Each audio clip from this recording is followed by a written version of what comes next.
दर्शक बंधु ओडिशार प्लस टू एग्जाम देइथिबा पिलामाननको पई आसिला बड़ खबर। तेबे रेजल्ट को अपेक्षा करथिले जानि नियंतु रेजल्ट केबे पब्लिश होइबो। तेबे ओडिशार शिक्षा विभाग तरफरु एनै आसिला नुआ निर्देशनामा। तेबे मे तृतीय सप्ताह रे बाहरिबा को जाउची प्लस टू रेजल्ट। आपण माने निजरो प्लस टू रेजल्ट को किभली देखिबे, जदि आपण माने निजरो रोल नंबर टी को भूली जाइथांती तेबे मध्य आपण माने केमिति निजरो रेजल्ट को देखिबे आसंतु आज रे वीडियो माध्यम रे आलोचना करिबा। तेबे आसंतु प्रथमे ए रेजल्ट को नहीं जो खबरटी आसी ताहा संपूर्ण पढ़ी नबा, तापर आपण माने कौ वेबसाइट रे जाई आपण माने रेजल्ट देखिबे ताहा मध्ये आज रे वीडियो माध्यम रे जानिबा। तेबे देखंतु मे तृतीय सप्ताह रे युक्त 2 परीक्षा फल सोशल मीडिया रे घुरी बुलुची। युक्त 2 परीक्षा फल प्रकाश नहीं गुजब खबर ए नहीं स्पष्टीकरण रखिचंती उच्च माध्यमिक शिक्षा परिषद सीएचसी कर्तृपक्ष। आशा करा आगुरी तो आम कही तृतीय सप्ताह जो गत वर्ष चतुर्थ सप्ताह बाहर था, एथर आम चेष्टा करूँ तृतीय सप्ताह बाहर करने आम चेष्टा जारी रखीचु कि जना पड़ना एक्चुअली कौ डेट बाहर गोटे देखो ये गोटे स्टैंडर्ड आम नियम जे 45 दिन में रिजल्ट बाहर करवा कि सहित आमर रिजल्ट जो प्रकाशन जो प्रक्रिया इभालुएसन 16,000 शिक्षक खाता रखुंट तादरू आमर जो क्लाइमेटिक कंडीशन रोचे ओडिशा रे पर्टिकुलाली से टाइम रे परीक्षा सरीवा आउ रिजल्ट प्रकाश करने भितर प्रचंड ग्रीष्म प्रवाह रोचे ये सब दृष्टि को आखि आगे रखिकी आमर 5-10 दिन आग पछ हबार पॉसिबिलिटी अच्छी।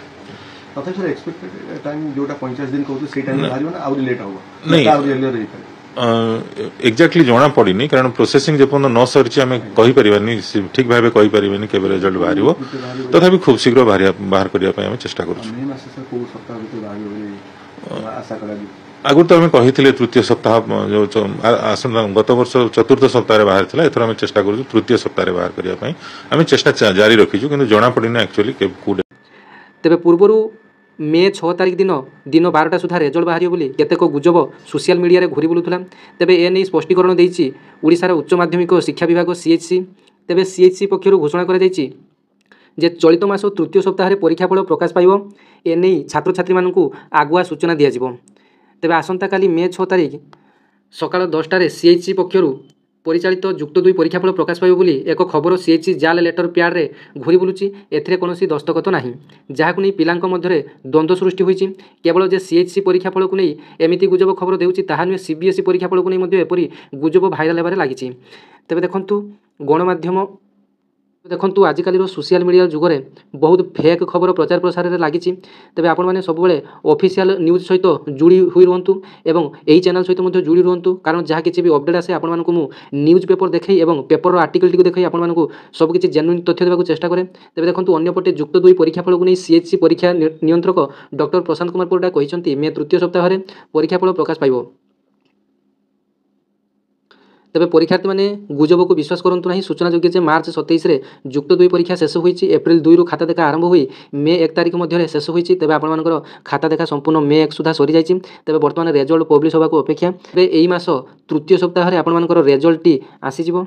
देखंतु रिजल्ट देखिया पई यार ऑफिशियल वेबसाइट टी हेउची www.chscodisha.nic.in 2025 लिखि आपण माने बास सर्च ऑप्शन ने क्लिक करनेबे। देखंतु जतबेले सर्च ऑप्शन ने क्लिक करिवे देखंतु सीएचएससी ओडिसा रो ऑफिशियल वेबसाइट आसी गला। तेबे देखंतु सब किछि आपण मानकर ओपन हे जिवो। देखंतु council of higher secondary education Odisha उच्च माध्यमिक शिक्षा परिषद। तेबे रिजल्ट एठारे कोनठारे देखिबे। तेबे देखंतु आपण माने तळकु तळ स्क्रॉल करिवे। एई जो आपण मानकर इंपोर्टेंट लिंक जो अछि एही लिंक ऊपर आपण मानकर से दिन आपण मानकर जो दिन रिजल्ट प्रकाश पाइबो से दिन आपण मानकर एई लिंक रे एठी क्लिक कर देबे। से लिंक रे आपण मानकर रिजल्ट रो लिंक टी एठी दिया जाइतिबो। से लिंक ऊपर टच करले आपण माने निजर रोल नंबर एवं नाम टी को देई आपण माने देखि परिबे आपण मानकर केते मार्क रहिला बोली। तेबे जो माने निजर रोल नंबर टी भूली जाइचंती से माने केमिति रिजल्ट देखिबे सेमान को पई मध्ये आ गुटी उपाय रहिछि। से माने कोन करिवे ना से माने इंडिया रिजल्ट लिखि सर्च करि नेबे। तेबे देखंतु इंडिया रिजल्ट लिखि सर्च करले indiaresults.com आसी गला वेबसाइट टी ऊपर जो वेबसाइट टी आसी जिवो। तेबे ताको आपण माने टच करि नेबे। देखंतु जते बेले आपण माने टच कले देखंतु एठारे विभिन्न राज्य सब आपण मानकु देखा देबो। तापरे आपण माने निजरो राज्य टी को चूज करनेबे। देखंतु मु ओडिसा को वर्तमान चूज करनेली। तेबे जते बेले आपण माने ओडिसा को चूज करले सेते बेले आपण मानकर एइठा देखंतु आपण माने तळकु तळ टिके स्क्रॉल करनेबे। एठा देखंतु आपण मानकु रेड मार्क रो किछि लेखा आसुची। तेबे देखंतु एइठारे रहिछि info about results of plus 2 arts मानको पई अलगा रहिछि ସାଇନ୍ସ ମାନଙ୍କ ପାଇଁ ଅଲଗା ରହିଛି, କମର୍ସ ମାନଙ୍କ ପାଇଁ ଅଲଗା ରହିଛି। ତେବେ ଆପଣମାନେ ଯେଉଁ ବିଭାଗରେ ଦେଖିବା ପାଇଁ ଚାହୁଁଥିବେ ସେହି ବିଭାଗକୁ ଜଷ୍ଟ ଆପଣମାନେ କ୍ଲିକ୍ କରିନେବେ। ତେବେ ଦେଖନ୍ତୁ ମୁଁ ଗୋଟିଏ ବିଭାଗକୁ କ୍ଲିକ୍ କରିନେଲି। ଦେଖନ୍ତୁ ଏଠାରେ ଯେହେତୁ ରେଜଲ୍ଟଟି ପବ୍ଲିଶ ହୋଇନାହିଁ ସେଠି ଆପଣମାନଙ୍କର କିଛି ବି ଶୋ କରୁନାହିଁ। ତେବେ ଯେଉଁଦିନ ରେଜଲ୍ଟ ପବ୍ଲିଶ ହେବ ସେଦିନ ଆପଣମାନଙ୍କର ସାଇଟ୍ଟି ଓପନ୍ ହୋଇଯିବ। ଆପଣ କେବଳ ନାମଟିକୁ ଲେଖି ଆପଣମାନେ ସର୍ଚ୍ଚ ଅପସନ୍ରେ କ୍ଲିକ୍ କରିନେବେ। ସାରା ଓଡ଼ିଶାରେ ଆପଣଙ୍କ ନାଁରେ ଯେତେ ଜଣ ଥିବେ, ଧରାଯାଉ ଆପଣଙ୍କ ନାଁଟି ହେଇଥିବ ଦିବ୍ୟରଞ୍ଜନ ନାୟକ, ସାରା ଓଡ଼ିଶାରେ ଦିବ୍ୟରଞ୍ଜନ ନାୟକ ପିଲା 50ରୁ 60 ଜଣ କିମ୍ବା ଅଧିକା ଜଣ ଥାଇପାରନ୍ତି। ତେବେ ଆପଣମାନେ ଏତେ ପିଲା ଭିତରେ ଆପଣମାନେ ନିଜର ମାର୍କଟିକୁ ଦେଖିବେ କେମିତି? ତେବେ ସାଇଟ୍ରେ ଆପଣମାନଙ୍କର ବାପା ନାଁ ଥିବ ଏବଂ ରୋଲ୍ ନମ୍ବର ମଧ୍ୟ ଥିବ। ସେଥିରୁ ଆପଣମାନେ ଚେକ୍ କରି ଆପଣମାନେ ଜାଣିପାରିବେ। ଯଦି ଆପଣମାନଙ୍କର ରୋଲ୍ ନମ୍ବରଟି ମନେ ନାହିଁ, ଆପଣମାନେ ଇଣ୍ଡିଆ ରେଜଲ୍ଟସକୁ ଯାଇ ଦେଖିପାରିବେ ଏବଂ ଏହି ଇଣ୍ଡିଆ ରେଜଲ୍ଟସରେ ଆପଣମାନଙ୍କର ସର୍ବପ୍ରଥମେ ହିଁ ମାର୍କଟି ଆପଣମାନେ ଦେଖିପାରିବେ। ତେବେ ଓଡ଼ିଶାର ଯେଉଁ ୱେବସାଇଟ୍ ରହିଛି www.chc.orisha.in.nic.in ଯେଉଁଟା ସେ ସାଇଟ୍ ଅପେକ୍ଷା ଏହି ସାଇଟ୍ରେ ଆପଣମାନେ ସର୍ବପ୍ରଥମେ ଦେଖିପାରିବେ। ଏବଂ ଯେମିତି ଭାବରେ ଆପଣମାନଙ୍କୁ ମୁଁ କହିଲି ରେଜଲ୍ଟଟିକୁ ଦେଖିବା ପାଇଁ ଆପଣମାନେ କେମିତି କ'ଣ ପ୍ରୋସେସ୍ରେ ଆସିବେ, ତେବେ ଲିଙ୍କଟି ସେଦିନ ଆପଣମାନଙ୍କର ଏଠାରେ ଦେଖନ୍ତୁ ଲେଖାଯାଇଛି ନାଓ ଏଭେଲେବୁଲ୍।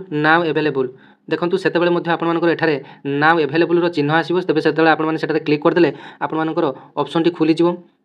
ତେବେ ଏମିତି ଭାବରେ ଆପଣମାନେ ନିଜର ରେଜଲ୍ଟଟିକୁ ମଧ୍ୟ ଦେଖିପାରିବେ। ତେବେ ଆଶା କরি ଭିଡ଼ିଓଟି ଆପଣମାନଙ୍କୁ ଭଲ ଲାଗିଥିବ। ଧନ୍ୟବାଦ। ଜୟ ଜଗନ୍ନାଥ।